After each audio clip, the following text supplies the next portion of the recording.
Breaking the cycle to step forward. Authentic conversations from lived experience and a professional perspective in overcoming abuse with Chris Tuck and Beverley Ann. Hi everyone, and welcome to Breaking the Cycle to Step Forward podcast with myself, Chris Tuck, and the lovely... Hello, it's Beverley Ann. It is indeed Beverley Ann. So today's podcast is Have You Got 5 Minutes? And this came around, people just always asking us, Bev, don't they? Have you got 5 minutes? Can I just discuss this with you? Can I just have your view on this? What do you think about this? So we thought once a month we would just dedicate a podcast to Have You Got 5 Minutes? Now, we are talking today, Bev, about someone who's been in contact with you after attending one of your courses back in 2019 in regard to ACEs, Adverse Childhood Experiences.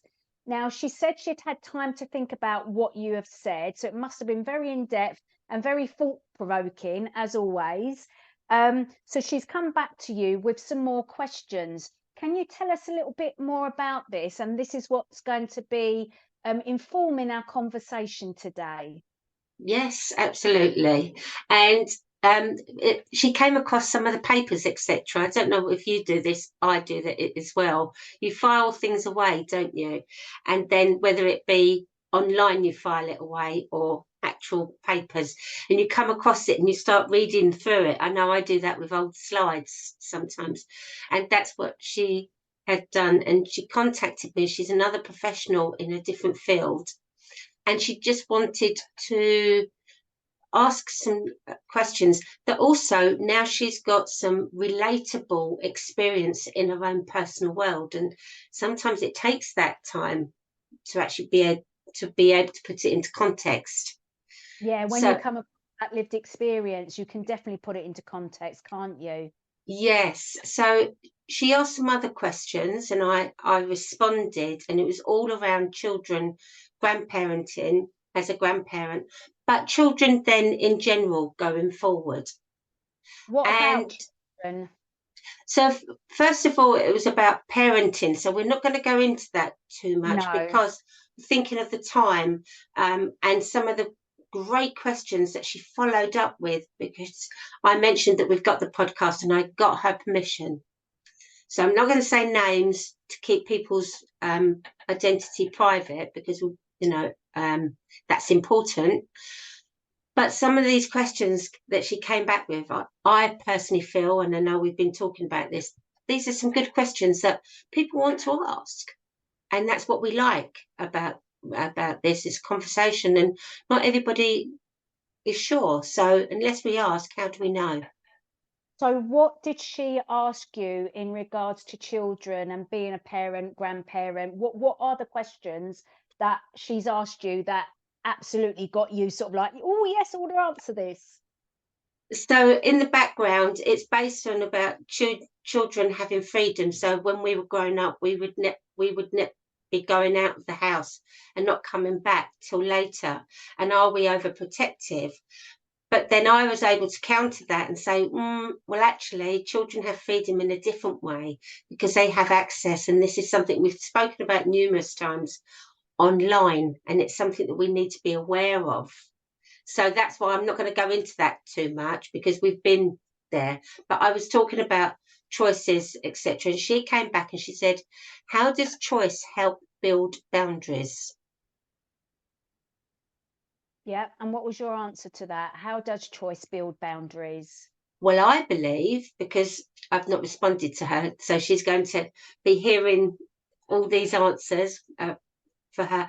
I believe that if we are able to enable choice for children, even from a very young age, they are then able to learn what's important to them, because they're thinking about what's right for them rather than just following along with what they've got to do. And for instance, my son, at an early age, even at the age of 2, always wanted to make a choice of what he wanted to wear.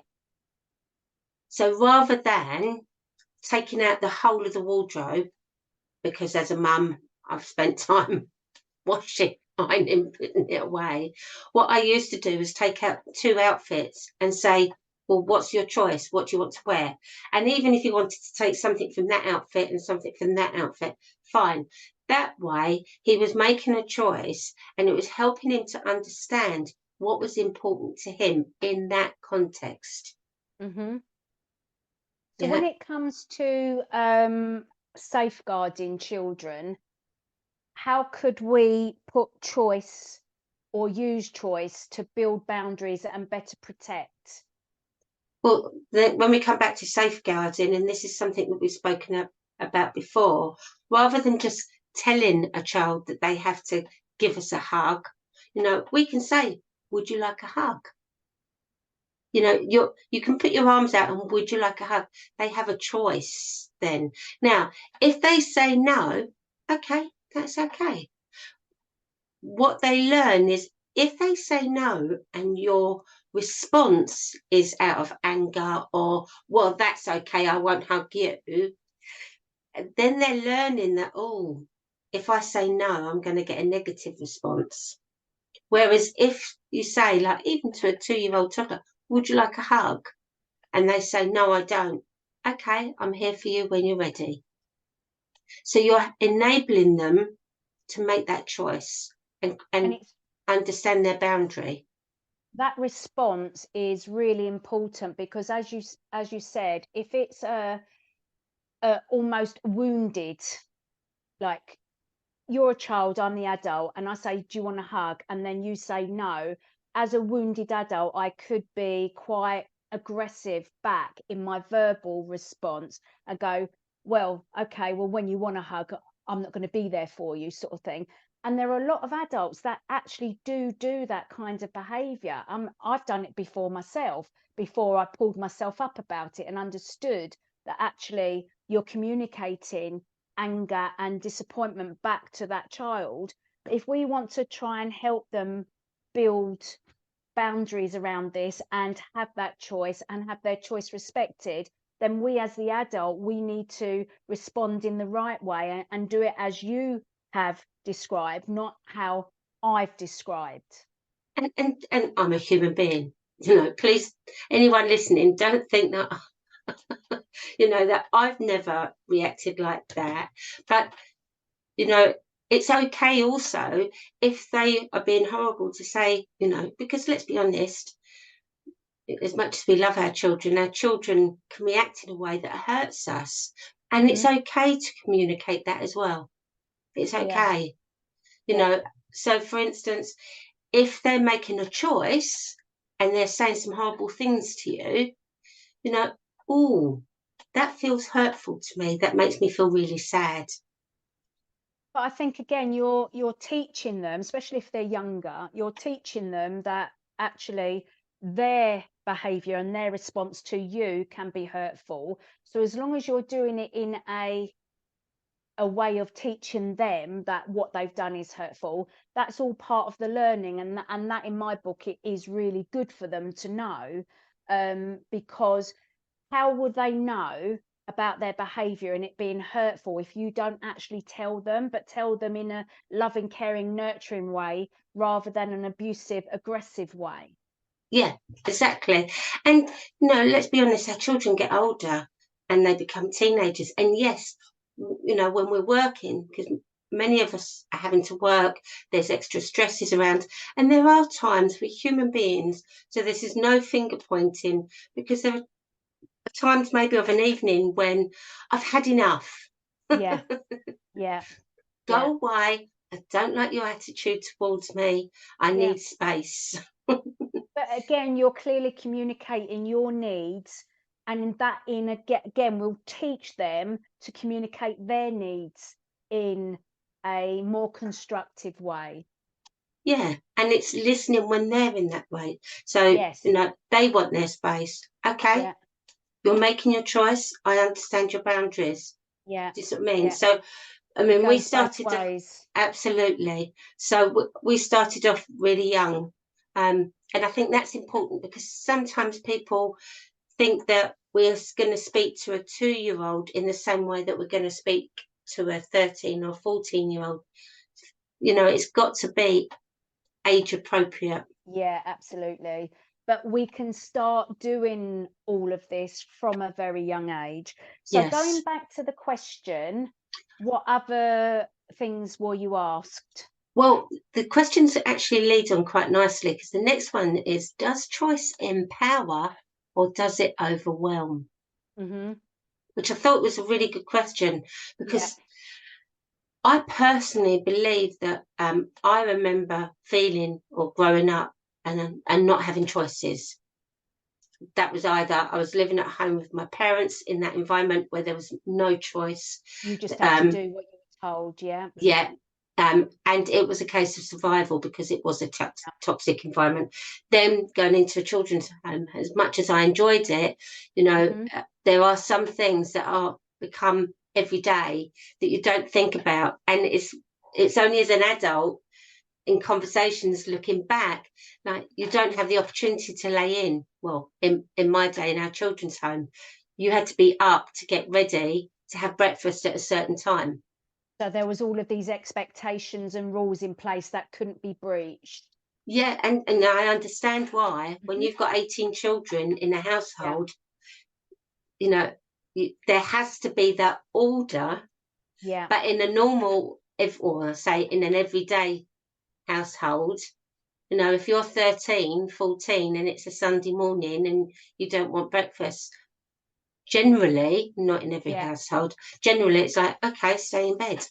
Yeah. So I grew up without choice. Yes. So I am a big advocate about giving choice.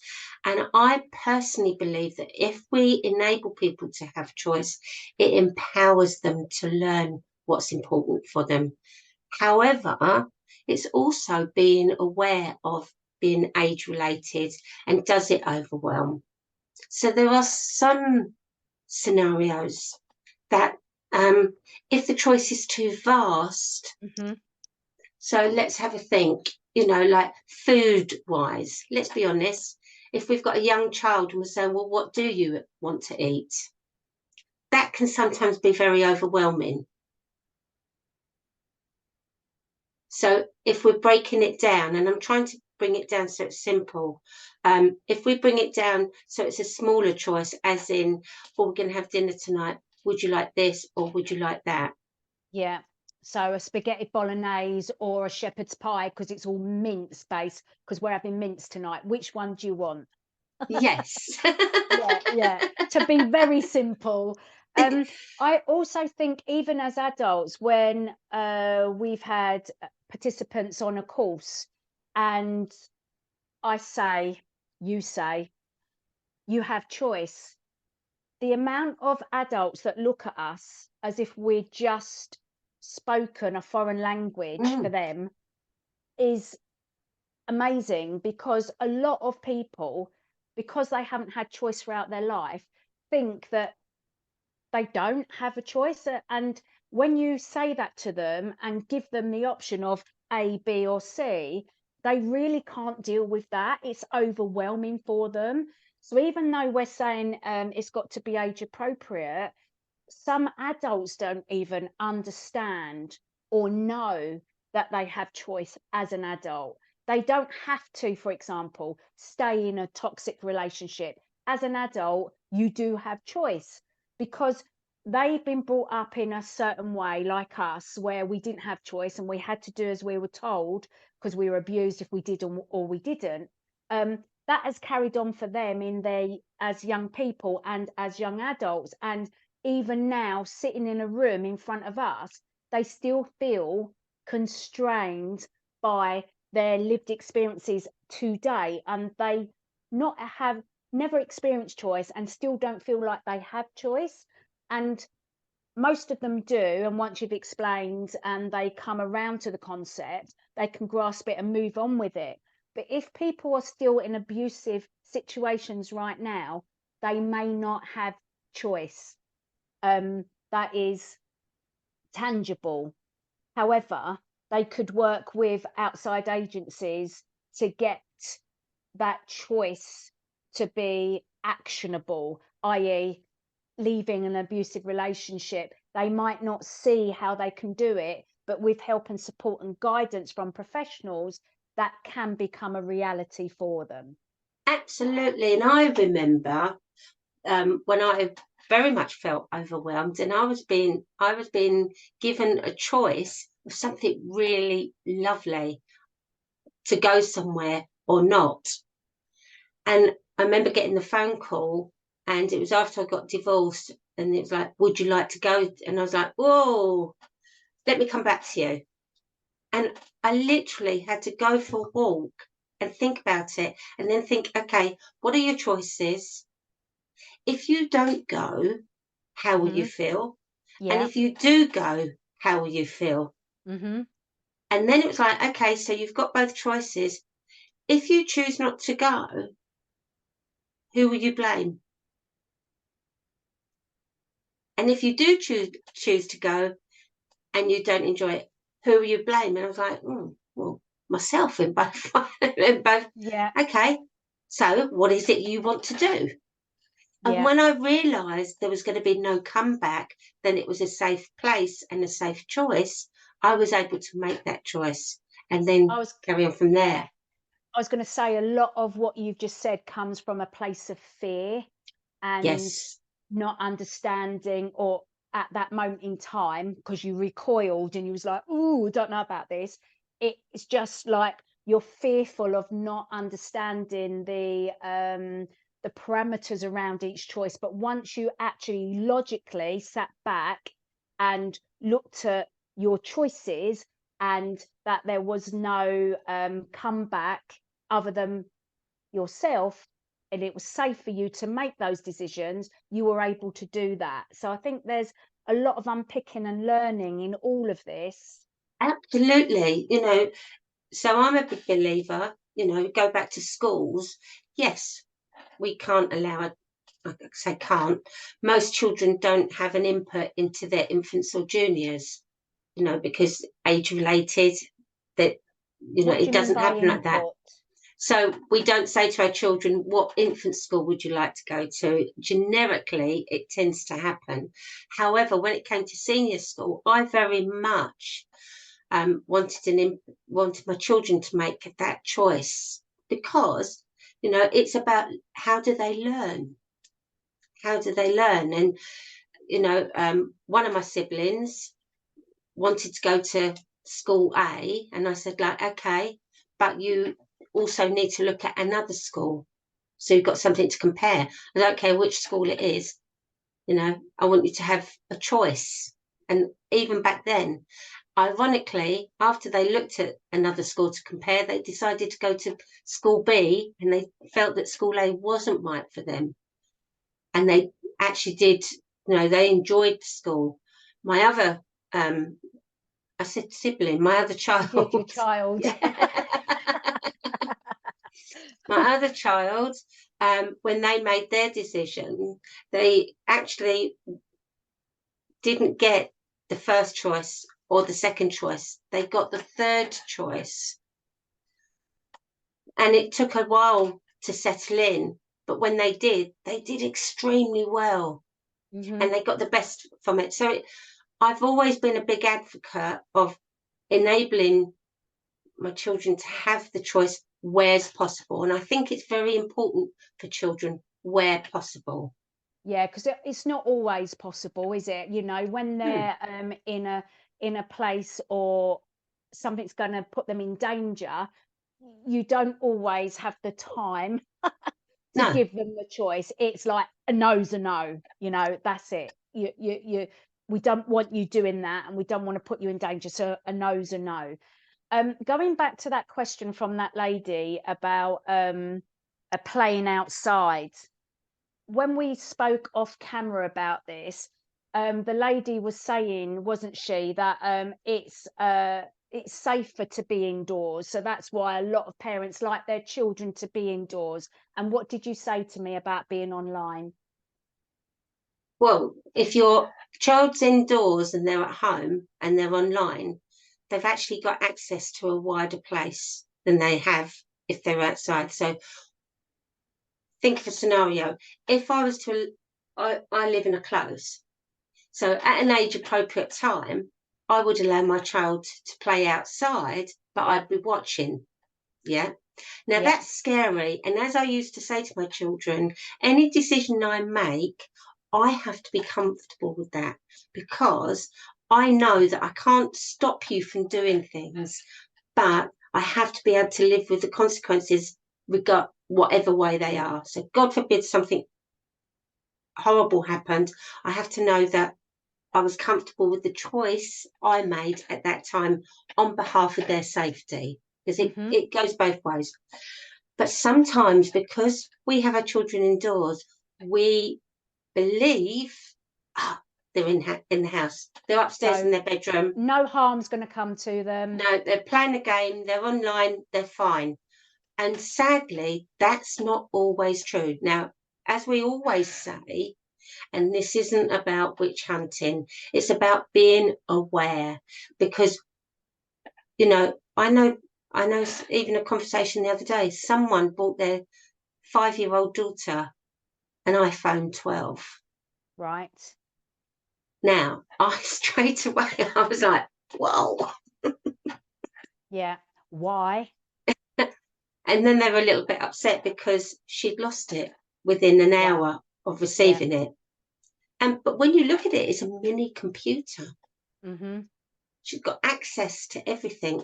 And yes, there are parental locks, etc. But it's still very scary, because what you're accessing, you open the door to everything. The whole world. Yeah. And to be blunt, Bev, there are many parents who don't know about parent locks and don't screen what their children are looking at. They just don't. I know I was one of them. Yeah. My children are a lot older now, but even as they were growing up, my son would say, I'm just playing this game, Mum. And I go, oh, okay, what age is it? And he'd go to me at 15 and he'd be 14 or 13. I go, okay, that's all right. And then when he was 15, what age is the game? Oh, it's an 18. And I go, oh, he's a sensible lad, he'd be all right. So he was playing. So I know for a fact that if I'm doing it, and I'm a very risk adverse person, and if I was to describe my parenting over the years, I would say wrap my children up in cotton wool. That would be me. I would be over cautious about everything and anything to try and minimize them coming to harm. So I was a bit blasé when it comes to things like their games, because they're sensible children. But there are so many parents out there that don't know about the risks. They don't know about controls, and they would never ask their children, what are you up to? Who are you speaking to? And in all fairness, that context of game, I remember a scenario, talking about video games, etc. And they're more online now, but even back then when you bought the cassettes, it's different now because age. Because we are dinosaurs. But I remember going to a friend's with one of my children and with their game, and my friend's husband was playing the game, and afterwards he was recalling all this stuff, and I was like, what are you talking about? He was like, oh, the game they play is really, really good. And I'm like, what? And I was shocked because about the contents. Because the word game, it didn't even trigger. I would never have let my son watch an 18-year-old film. It really hadn't resonated because it was a game. And and so I was always aware there. But when it came to also online, so MSN and always showing we're dinosaurs. I educated myself on having a look at the chats. Do you see what I mean? However, when my children realised that I could access it, they were one step ahead because it was always so easy. And there was another thing, Bebo or something like that before Facebook. I know, that's where we're going. And they did that thing where it was just there on the screen. And we're talking about computers here, not even laptops or phones. We're talking about the big computer that took up the whole unit. So yeah, it's about educating. And yes, it's good to give them choice, but when we talk about boundaries, it's also good, I believe, for them to have boundaries too, and to understand the parameters so that they're getting choice within boundaries, which enables them to learn. Because the next question leads on really nicely, and we haven't rehearsed it to do this, it's just naturally progressed. Is it important to let a child know if their choice is not so good? I hear parents or teachers say, good choice, or it would have been better if you had. And I think there's always a place for positive feedback. Yeah. And let's be honest, I didn't like feedback. And even now there are times I don't want feedback. But if it's in a positive format, constructive, yeah. That's how we learn. If it's in a safe, nurturing environment. If someone's going to shout at me, or I've done a whole big thing, and they pick up on this thing, and they home in that thing, micromanage, that hurts. Yeah. There's always ways and means of delivery, isn't there? Absolutely, even from a young age. Yeah. And that word good choice, it's again, that's subjective, because is their choice good for them, but does it impact somebody else? Yeah. So, I understand why you made that decision to do that. Yeah. And I'm glad you had a good time, but this is how it left me feeling. And sometimes, people, our loved ones, make choices and you go, oh, why did you do that? So again, we need to make sure there's no unconscious bias in the way that we are presenting. The better way of doing that is, oh, can you tell me why you made that choice? So we get their understandings. We're putting ourselves in their shoes for that moment to see why they come up with that choice, because there's often stuff that we don't understand because we don't know the full picture. We don't understand where they're coming from and why they're coming from that particular angle and made that decision. Yeah, and another great way of saying it, even to don't underestimate a child of 3. They may not have all the language, but help me to understand how what was behind your choice. Yeah. Charlie and I were talking about this the other day, about some of the clothing that she used to wear. And she was so awkward from my perspective back then with her clothing choice that I used to literally take her to Woolies and I go, right, you choose your socks, you choose your underwear, choose your clothing. Do you like this? Do you like that? What is it you want to wear? Because I thought if I'd got her in at the decision-making process, yes, she would wear the damn clothes.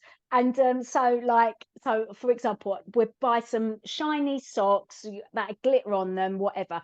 I love them, Mum. Are you sure? Are you definitely going to wear them? Yes, Mum, I'm definitely going to wear them.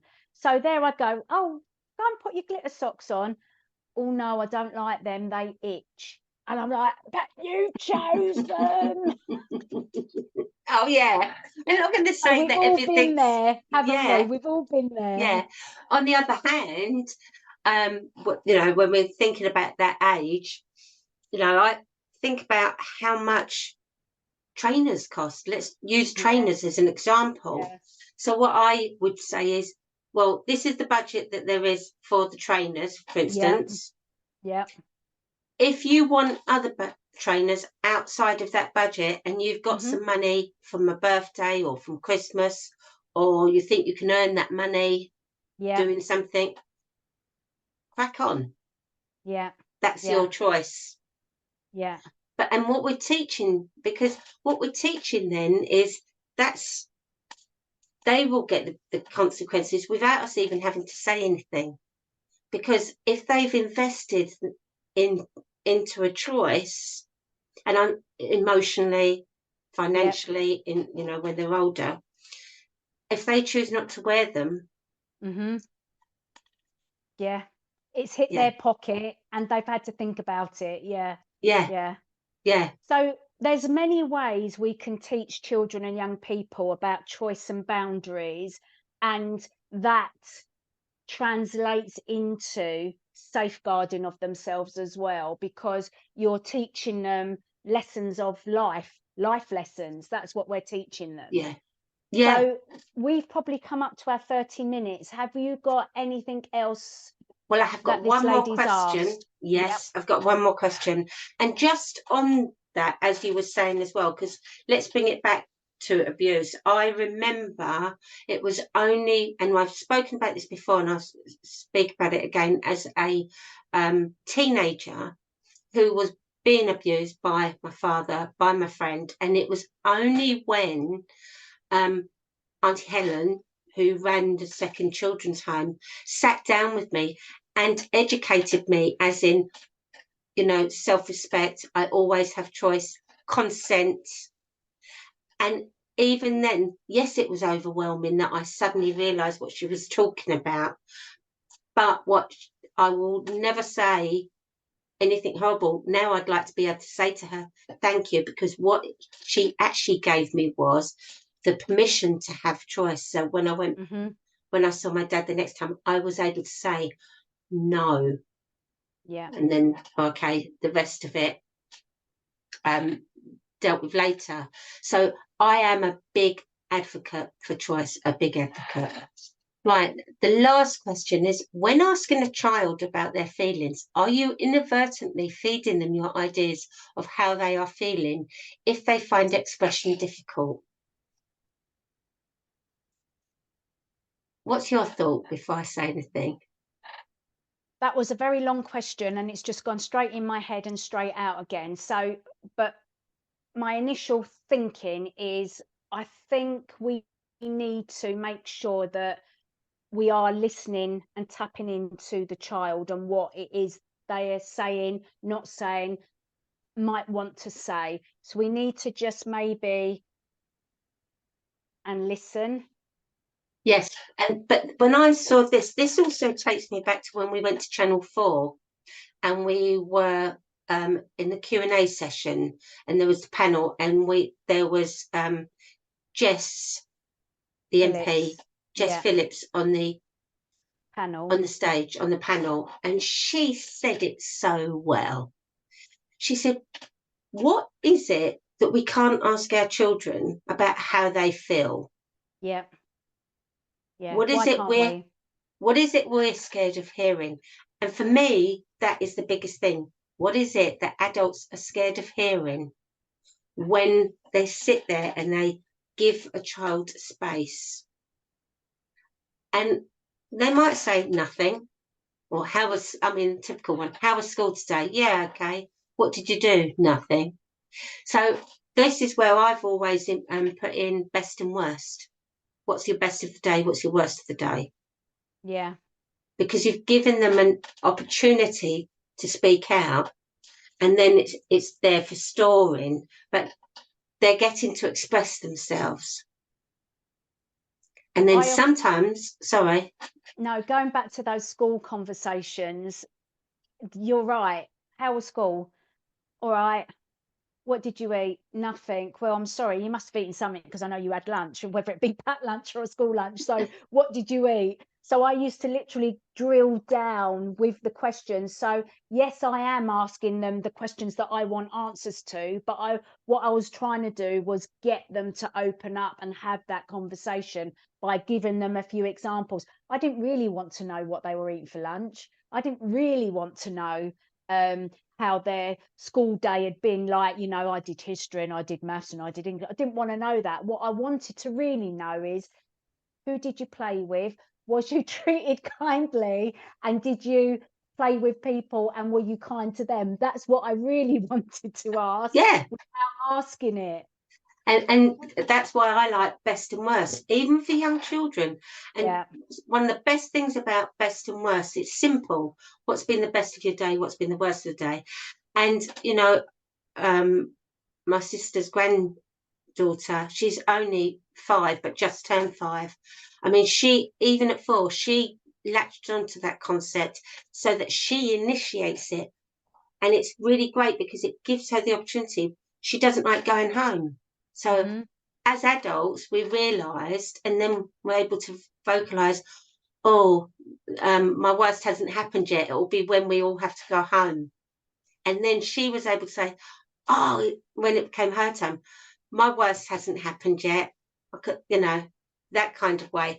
Not feeding them, but you're enabling them, you're teaching them how to express. Yeah. But the hardest thing is sitting back and just allowing that space, not rushing them. Yeah. I always found that we would have that initial conversation, and when I shut up and was thinking about something else, like what we're going to have for dinner, you know, all the mundane stuff, she would then, or he would then go, bleh. And I'm like, I ain't got time to listen to you now because I've got to cook dinner. So I just thought, right, there's the learning there. They're going to talk when I do this. So somehow I've got to change that up a little bit. Yeah. Or for some children, they may want to colour. You know, I'm a big advert for colouring. Yeah. You know, because it's, you know, what colours are they using? Are they using all greys and browns and blacks? You know, and you know, today the weather is grey and I'm tired and we're both tired. And if I was colouring now, my colours would be blur colours. And then there's an area that you can ask, you know, what are those colours that you're using? So we don't have to inadvertently feed them with our ideas. We can ask. But what we're doing is that we're encouraging. Doesn't always happen, you know, even when they become adults, they won't always engage until they're ready. But if you keep, as someone said once, parent line, because I worked with Parent Line years ago, and I said it's a bit like feeding a bird. Just put your hand out with a little bit of food, you know, just ask a few little questions and just wait patiently and allow them to come to you. And I've never forgotten that. It's like, oh, that's a really good scenario. Yeah. Mine always finds me when it's feeding time, always. Well, I don't really see them unless there's an issue. You know, go, Mum, can you do it, Mum? Yes. And for anyone listening as well, please don't think that we are the perfect parents. No. You know, 100%. We're given a perspective, and you know, when we've done these things, we've done it in a way with our best intentions. If I was to know what I know now and go back, would I change some things? Absolutely, I would. Yeah, absolutely. But life's about learning, isn't it? And putting right if you've gone wrong.